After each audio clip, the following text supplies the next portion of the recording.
Hello BookTube, I'm Sean Breeze Books. Welcome back to my channel and another Friday Reads, and I don't think I need to keep saying this, but I'm filming this on Thursday afternoon. I've had a very interesting reading week, and I'm finally ready to show you my living room now that all the pictures are hung up. Here it is. Alright, I'm ready to do a little video tour of the living room.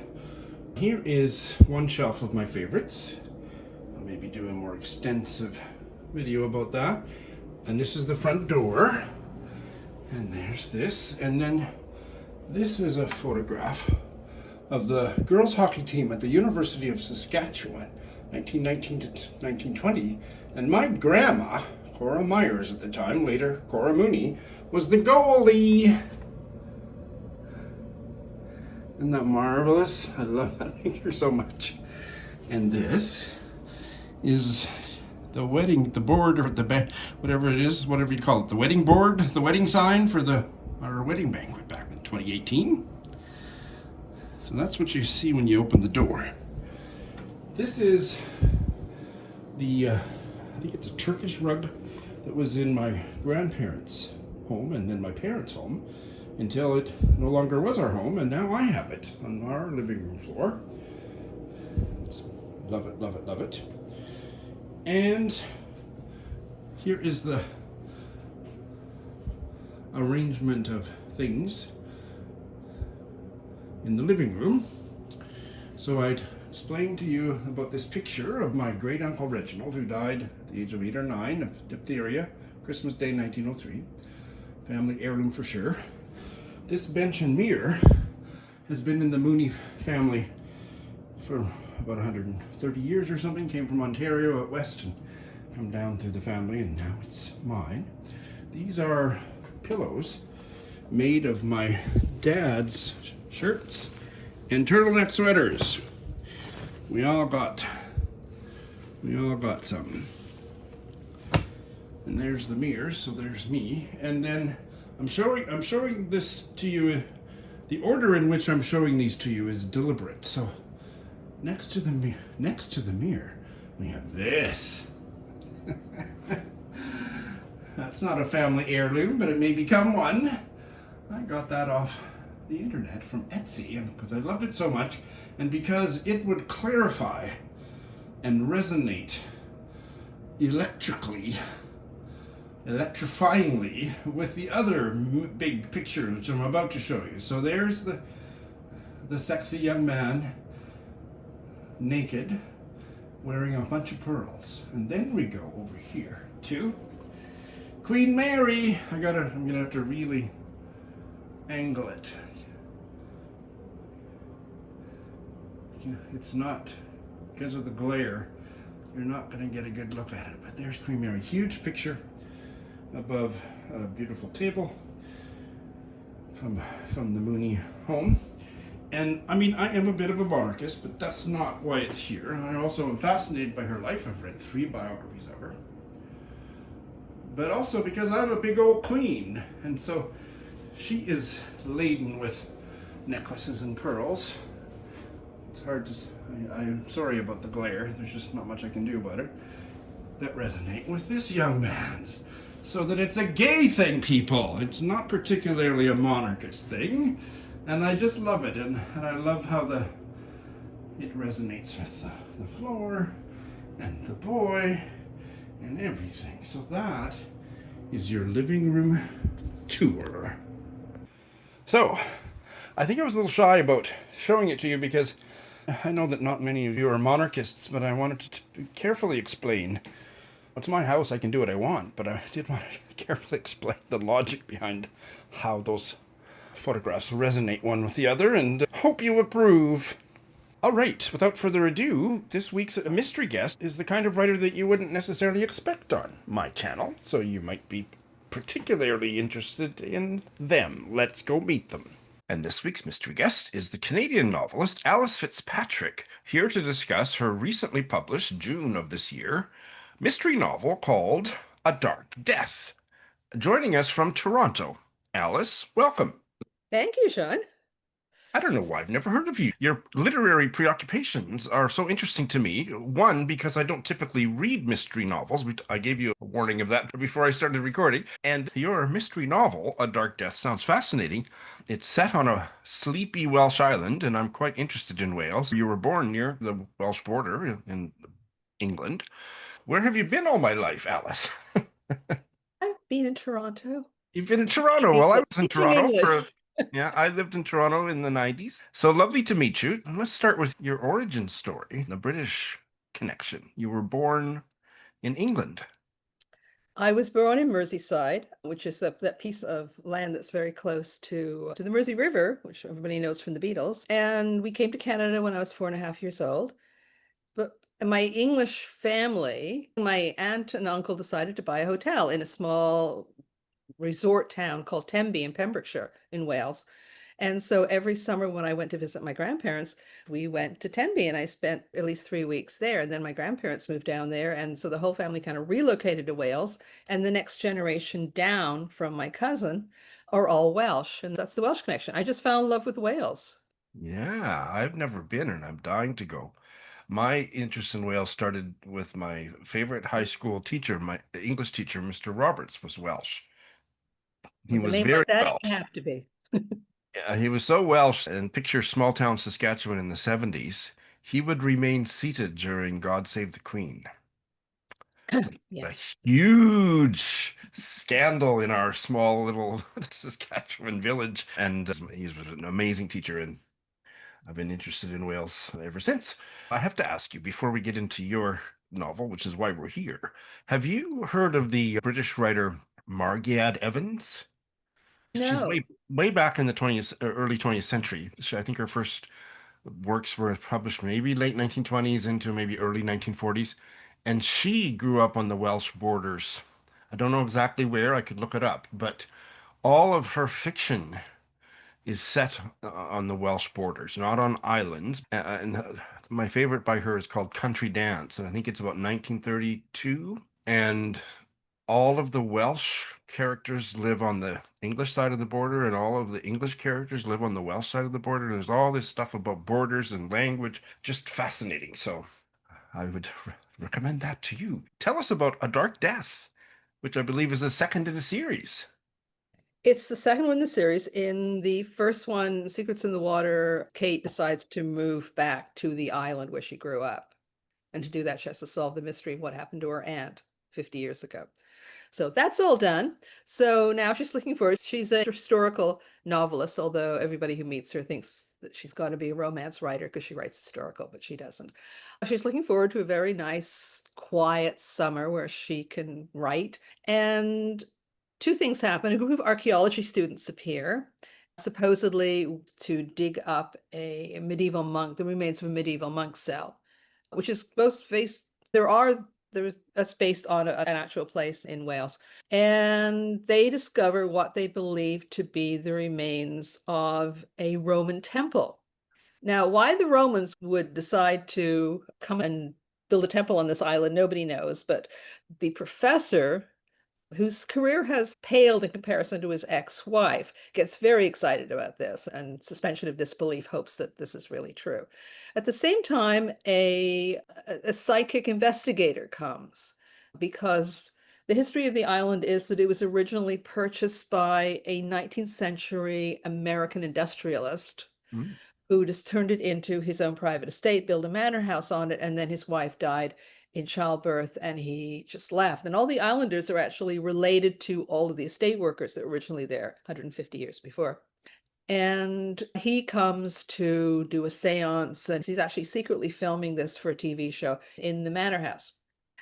And so there's that going on. There's this conflict between the professor and the supposed psychic. And the students turn up the next day and to discover a dead, naked body ritualistically laid out in the trench. And unfortunately, one of the students is the son of my protagonist, Kate's university friend. He becomes one of the prime suspects, as does the island mechanic, who always seems to find himself as the prime suspect in a lot of murders through his own ineptitude. So she feels she has to get involved in solving the mystery. Wow, that is a very intricate premise. You've told us quite a bit about Meredith Island. Is it based on a real island? No, but it's really reminiscent of the time I spent in Tenby, which is where my aunt and uncle were. It's and I've written blogs about this, and it's a very tight-knit community. It almost feels like you're living in the 50s but we don't have the sort of the attitude towards people in the 50s. They're very open, not prejudicial or anything. And so it has that sort of feeling of innocence. And they're a very tight-knit community, which provides an interesting juxtaposition against all sort of the murders that happen. And so Kate is a historical novelist. Is that the right word? Historical novelist? She She writes writes historical fiction. historical novels. Basically, she writes Regency period. So she's like a reluctant detective. She just kind of gets dragged into these. Her ex-husband is a DCI, Detective Chief Inspector, and her daughter is a barrister. So she is very aware of how amateur detectives can get in people's way. And in Dark Death, she says to Siobhan, we're going to let the police handle this one until they find out that this young man is up as one of the prime suspects, Tristan.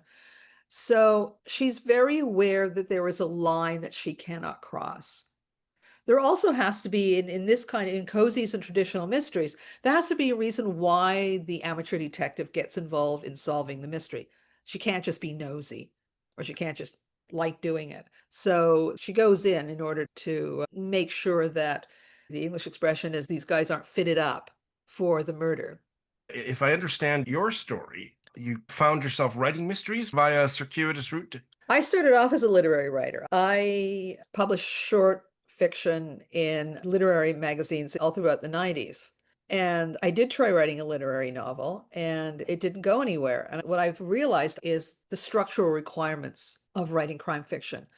I also grew up being British. I grew up reading Agatha Christie. I like the idea that we have to set things up. There are things that are common in all writing. There's the inciting action, yada, yada, yada. But I like the fact that at some point there has to be a murder, and I make people wait for the murder, and I've been criticized for this. Oh, And I don't have people come in and suddenly there's a dead body on the pub floor on the third page. I like the idea of, I'm not the only one. I think Niall Marsh sometimes made people that shouldn't have anybody die until halfway or three-quarters of the way through the book. But I want people, part of the suspense is who's going to die. sure. And I would So imagine that withholding the death until later in the book allows the reader to get invested in the characters. yeah, so you get invested in the characters, you see the conflicts. So we were already starting to set up the suspects. Normally, my first death is around page 70, 65, 70. So it's not like you have to wait forever. But otherwise, what happens if it's if it's like really close at the beginning, it might as well be a police procedural because the police walk in to start solving the mystery, not knowing anything about who these people are and their relationships. I like my readers to have already seen the relationships. They're going, okay, it could be her because she's really nasty. But then he had a fight with her and she had a fight with her. And so already, even before someone dies, and sometimes the death is a surprise. In one of my books, my death is a nice, really nice person. It's like we already know the connections. We already know something other. We've already seen them firsthand. Otherwise, what happens I would think in a police procedural, not that I read a lot of police procedurals, but I watch them on TV, is that we see the victim through the eyes of what the police learn about them. Whereas I want my readers to have more of an immediate connection to the victim. I'm feeling very optimistic that you've written a mystery novel for me, a Sean mystery. Because I'm very much of a character reader, and so the sense that I'm going to get invested in the characters before you kill them, and that I get invested in the relationship dynamics between the characters, that does bode well. I want to tease out a bit more about this fact that Kate is a novelist who gets involved in solving mysteries, and that you started out as a literary writer who now writes mysteries. Am I being too Freudian here to think that there's a kind of an autobiographical resonance between Kate and yourself? I think Kate is very much me, but I think so is Siobhan, and I'll explain why. Kate's background is that she wanted to be a university professor. When she was finishing up her master's degree, she got pregnant with her daughter, who became the barrister, Alex. And so she had to quit. She and her boyfriend got married. And then she had to help support the family. So she became an English teacher. Okay. I'm an English teacher. I'm a writer. I have my master's degree. Was always going to do my PhD when I retired, but then I figure I can either spend 7 years doing my PhD or I can write 7 books. You made the right choice. I'm also an unabashed academic. I did so much academic writing that when I started writing literature, I didn't use contractions. I had to teach myself how to use contractions again. I can just imagine what your text messages are like. Probably Oh, similar to mine. oh, my emails. Oh my God. That's Kate's part of me, and she is quite logical. But the opposite side of her, I wanted someone, when I invented Siobhan, I wanted someone who could complement her. So Siobhan is an artist, she's a sculptor, she's a potter. She is very hedonistic. She can eat and not gain any weight, which drives Kate crazy. So drives us all crazy. She is highly sexual, and she doesn't regret anything she does. She will go and break the law if she has to. So I'm somewhere in between. So these two women, I think, are the extreme opposites of me, but they work really well together. In the first book, I say, and I've heard other people say it, and I thought I invented it, but I didn't. And so what I said about Siobhan was Siobhan not only thinks outside the box, she doesn't know the box exists. And in that way, she feels free to come up with the wildest theories, which sometimes work. And so they do really complement each other when they're doing an investigation. Do you think that the reader should start with the first Meredith Island mystery, the first one, book 1, before they go to book 2, or it doesn't matter? If they are the kind of people who need to do things in order, feel free, but they do stand alone. It stands They do alone. stand alone. I'm have a lot of people when I'm doing sales, in-person sales, will buy the first book which is the first book. I've had people read the second book who then are going back and reading the first book. So yeah, it works both ways. The thing is, the first book is a cold case. This book is a current murder, so they're very different. What are you working on now, Alice? I'm working on the 5th book. The 3rd book is coming out next year. It is my Christmas book because a Yeah, lot of people who write traditional mysteries and cozies have a Christmas book because nothing says Christmas more than a dead body. that's right. So you get to spend Christmas with the Islanders and see what the island Christmas traditions are. So you've got 2 that are going to be coming out, plus you're working on the 5th one. So I've got the Christmas book coming out. The 4th book takes place to avoid the Cabot Cove syndrome, which is the Murder, She Wrote series. It's a term that people who read mysteries and write mysteries have come up with. And it's basically, in the Murder, She Wrote, Jessica Fletcher is a novelist, and she lives in Cabot Cove. And the problem is, if you're stuck in one place all the time, you basically can kill off the entire population of the town. Or in my case, because I really don't want to kill the islanders, so spoiler alert, I tend to kill off tourists. So it's basically killing the tourist trade. So Wow. basically, the 4th book takes place in Cornwall. Aha. That's quite a geographical leap. It's very close to Wales. In fact, the Cornish language and the Welsh language are very I similar. have heard that. Also interested in Cornwall, so that's fabulous. I was the moment passed, so I was going to make a really intelligent quip about solving over tourism, but let's let that go by. Killing them off in your fiction. So, do you envision 15 or 20 of these? What's I will keep going. I think Louise Penny's just published her 20th. I think I will buy been a vegan for 40 years, so I plan to live to be 100. I think there's a natural place where you basically ran out of ideas. It dies. Sometimes people have to keep going because their publishers are making a ton of money from their books. But yeah, I think I've got I think I have enough ideas for 7 books, but I just brainstormed those in an afternoon. Are your books available in Wales? Do you have a Welsh readership? I know 2 Welsh people that are reading them. That's a One of start. whom lives in the Netherlands. So my cousin's partner is Welsh. She buys them, and his daughter, Kate, who the books are named after, lives in the Netherlands, and she reads them. So I do have a small Welsh following. They're available from Amazon everywhere in the world. And now I'd like to hear about Alice Fitzpatrick, the reader. What books would you like to recommend to my viewers? I predominantly read British. So anything by Elly Griffith, who is she did a wonderful series called the Ruth Galloway series. And Ruth is a forensic archaeologist. And there's a whole wonderful story arc within. There must be about 15, 20 books of hers, which she just finished. Anything by Anthony Horowitz. Gotta love Magpie Murders and Right. Flower Murders.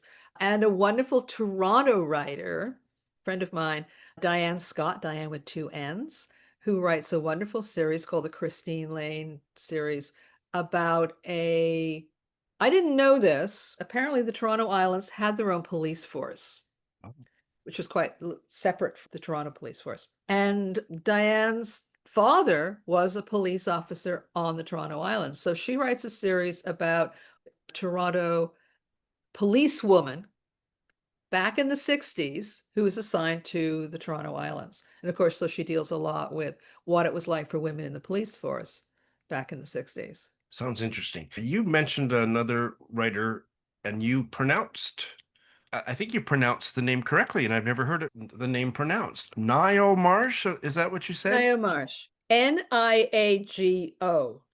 There's no way you can sound that out. It's Niall Marsh. And she's a New Zealand writer, and she's the favorite writer of a friend of mine who is actually Dutch. And after the war, a lot of Dutch people moved to New Zealand, which I didn't know. Oh. So, yes. So Niall Marsh. You said that she withholds the murder until quite a ways into the In novel. some of the books I've read, she withholds, it seems like forever. Ever. Interesting. So do you think, I think I'm going to, this one, A Dark Death. So do you think I would similarly get on with Niall Marsh's mystery novels? It depends. I sometimes lose patience with her. Her detective, who's actually, I think, a police officer, it's been a while since I read her, is very big on where was everybody and what were they doing every minute leading up to the death. And he's always making timelines and figuring out times, which is not my kind of book. It might get a bit tedious to read. I get a bit tedious. Might give her a try, but I'm going to start with Alice Fitzpatrick's Meredith Island Mystery Series. Thank And you. I'm going to start with volume 2, the second book in the series, A Dark Death. This has been a delight, Alice. Thank you so much. Thank you, Sean. Yes, indeed, A Dark Death, especially because of the setting, does sound like it's a Sean book, and my mum's a big fan of mystery, so I'll probably end up reading it to her someday. Really enjoyed talking to Alice Fitzpatrick. All right, I put up 2 videos since my last Friday Reads, and in fact got very close to putting up 3. But the 2 I put up, one was my review of the 1922 novel about spinsters, E.H. Young's The Mrs. Mallet. That went up on my channel on the weekend, and then I think maybe Monday I put up another book haul video. So those are there for your viewing pleasure. Also, a word about Patreon. I have been remiss not to publicly welcome my latest patron from a few weeks ago. I was delighted to see that a long-time viewer and commenter of my channel has taken out the book buddy patronage of my channel, Marion. I think she's living in Europe. She is American. She's wonderful. Marion, welcome. Delighted to have you on board. If you are interested in becoming a patron, all that information is in the show notes. As is the information about, here's the picture, my new bookmarks for sale. They're not that new, but you know you want them. Let's see, what have I got here? I've finished 2 books, and I'm going to check in on a bunch, and I have 2 bales to tell you about. Oh my goodness.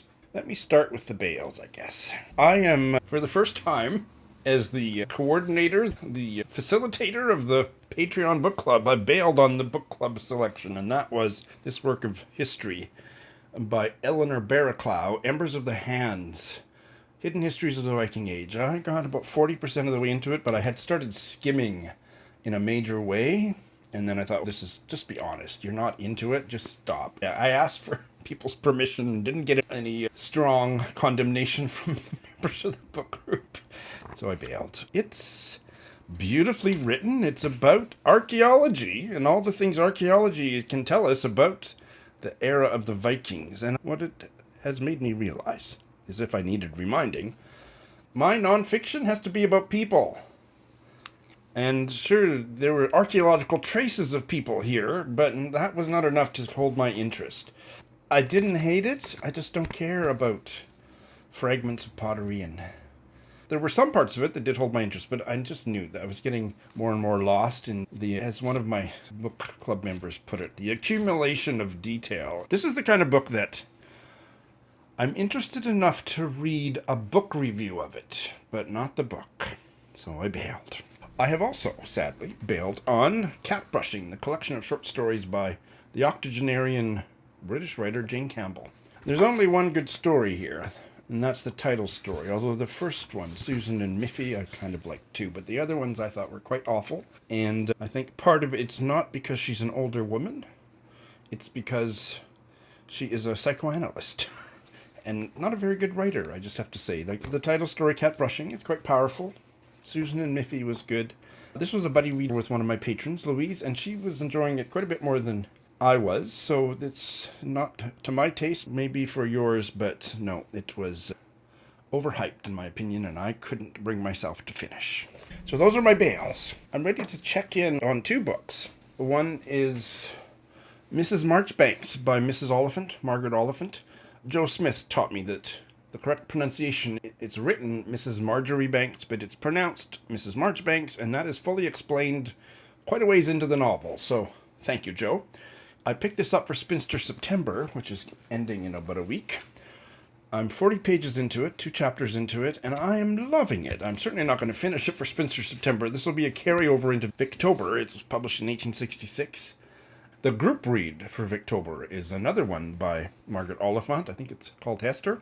But I won't have time to get to that, because this is a 500-page chunky novel, and it is about a spinster, Lucilla Marjoribanks. Her mother dies, and her mother was so ill and spent the last several years of her life just lying rather pathetically on the sofa, and nobody really hardly noticed that she died. It shouldn't be as comical as it is, but it is comical. And then eventually Mrs. Marjoribanks comes home to take care of her father, who is the doctor, who is such a workaholic that he doesn't really care about anything other than work. At least so far, that's what it seems like. It's quite funny. It's very verbose. The sentences are spindly and very appealing to me. Lucilla Marjoribanks is a self-made woman who is not egotistical, but she is egoistic, and I had to do a little research on the difference. But in a way that isn't vain, she is very much concerned with herself and her selfhood, and that makes her, so far, a very interesting and comic protagonist. This is actually from a series, book 5 in the 6-volume series by Margaret Oliphant called Chronicles of Carlingford, and based on how much I have enjoyed the first 40 pages, I think I'm going to go back to the first one and start the whole series. And if you have been, what does Greg, supposedly fun, say?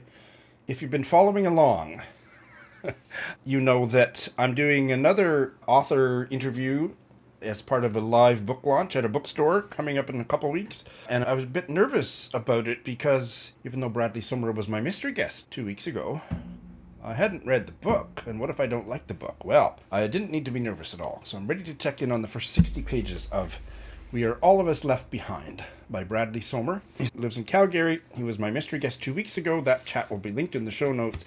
And he is a queer writer. This is his first work of queer fiction. And so the protagonist, who I don't think is named, he's not named on the back, and you know me, I don't pay attention to it. I don't think he's named. In 2005, he finds himself back in his small hometown in Alberta. I don't know where he'd been before that, but he's an orphan. I think he might be about 17 or 18. But I'm terrible with paying attention to the age markers. I know he's young. And he doesn't really have anybody in the world. So what he's doing to try to get money, because he's poor, he's down to his last few dollars. How much can I say? I can't say very much, so I'm going to be very coy in how I describe this. But he's terminally online, and he's finding a way to extort money from bad people on the internet. That's all I'll say. And then there is a twist that he thinks he cannot be found by the particular bad man, and gets an unpleasant surprise, and it ends up getting very thrillery. I was on the edge of my seat in the last chapter. It was just incredible. And the story's going to go all over the world, and many things are going to happen, but I got so sucked in by this very thrillery chapter, and I know the tone, that is not going to be the tone for the rest of the book. It may be in certain places, I don't know, but the writing is lovely. Our unnamed protagonist, this young gay man, I already feel really invested in him. He makes a decision to find family. His father was a Serbian Canadian. I didn't realize he was dead, but it says on the back he's orphaned, so he must be dead. But he has a grandfather, he's not sure if he's dead or alive, back in Serbia, who was a novelist or a writer. And I've read a little bit about him, and I know that's where the novel goes, literally, to Serbia. So that's a very interesting trajectory for a Western Canadian queer novel. And I can't wait to keep reading it, but I'm so relieved at how very impressed I am by the first 5 chapters. We Are All of Us Left Behind by Bradley Sommer. And I have finished 2. The first one I finished is A Bad Decade for Good People by Joe Bedford. And he was my mystery guest, and a very entertaining, very erudite, fascinating mystery guest. I'll put a link to that in the show notes. And unfortunately, I didn't get it with this book. This was a buddy read with my patron, Robin, from California, and we both admired it, especially the writing and the characterization, but we felt like we missed something, and we both wondered if it was because we're not British. I'm not sure if it's just that. It's got a very high rating on Goodreads, including a glowing review from one of my favorite writers who's on Goodreads, Douglas Bruton. So do check out other reviews, and I'm certainly not going to rant about this. I just feel like I missed it. I didn't get it. It's set on the eve of Brexit in Brighton, and our protagonist is a really interesting character named George. I guess he's gay. That was part of it that I had trouble relating to. Everybody around him seems to think he's gay. There is a gay character who is an important character in the novel who would like to be in a relationship with him, but he kind of reads as asexual to me, and I have no problem with an asexual character, but I just couldn't quite get a grip on him despite all the nuances of his character. And his sister, Laurie, his older sister, is a political activist, and she's really annoying, like I have to say most political activists are. I've done a little bit of political activist work in my life, and so I'm only a little bit annoying, but I always would leave because I couldn't stand the people I was fighting for justice with. And the people in here are, the activists in here are like that. And he meets this Spanish guy, Antonio. And Antonio is searching for his grandfather, his Spanish grandfather, great-grandfather, the Spanish-British person, and then somebody, his kids, or I don't know, went back to Spain. Because Antonio is completely Spanish, and doesn't speak English very well, but his great-grandfather was British of Spanish origin. So somehow the family ended up back in Spain. There's a lot about the Spanish Civil War, and this great-grandfather was supposedly a war hero in that war. And then plot ensues. I'm not going to say any more about the plot. I couldn't get... There's tragedy, and then George is left prostrate with grief. And I couldn't quite get it because it didn't seem like he really was attached to the person he's grieving. And so I just didn't connect with the journey he goes on, literally and figuratively, after the tragedy. I found him, like I say, a very layered character. He was quite ambivalent about political stuff, certainly compared to his sister. But I think that the experience of people of this generation, young people in 2016 when the Brexit thing happened, that things were stirred up and politicized and really emotional in a way that as a Canadian reader who lived in Japan when all this was happening, I just had trouble. I didn't get it. So I think if you're British and interested in political stuff, immigration in a kind of asexual way, it was a queer novel. There's other queer characters that are sexual people, sexual beings, but George was not, and that, I don't know. I just feel like it didn't work for me, but it's just beautifully written. I love his writing, and I'm looking forward to his next one, but this one was a bit of a miss for me. And I read a short story, quite pretentiously published as a like $20 or $30 hardcover, Galatea by Madeline Miller, and I, going into it, was very negative because it's a myth retelling. And I have to say, it was beautiful. It went quite a ways to getting me over the extremity of my allergy to myth retellings. I didn't know the myth of Galatea. Madeline Miller has a few pages of explanation in an afterword, so it's Pygmalion and all that. In Ovid's version, in the Metamorphoses, he doesn't name Galatea, but other versions of it do.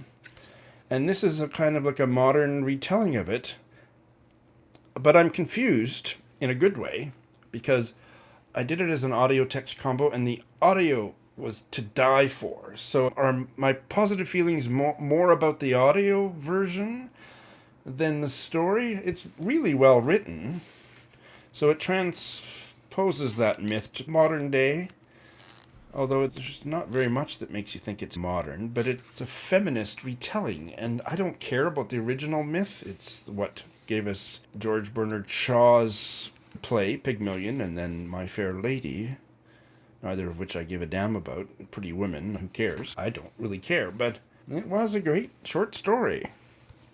Near the end of it afterwards, she talks about how this modern term incel, like Trump people, Trump misogynist, incel, that wasn't a widely circulating term when she wrote the book, but it resonates with that, the sculptor in the tale. And then she concludes with this: what would it be like to live with such a man as your husband? There are too many today who could answer that. But that is the mark of a good source myth. It is water so wide it can reach across centuries. I hope you enjoyed the swim. So, source myth, I've never heard that term particularly, source myth, but the myth that's the source of these stories.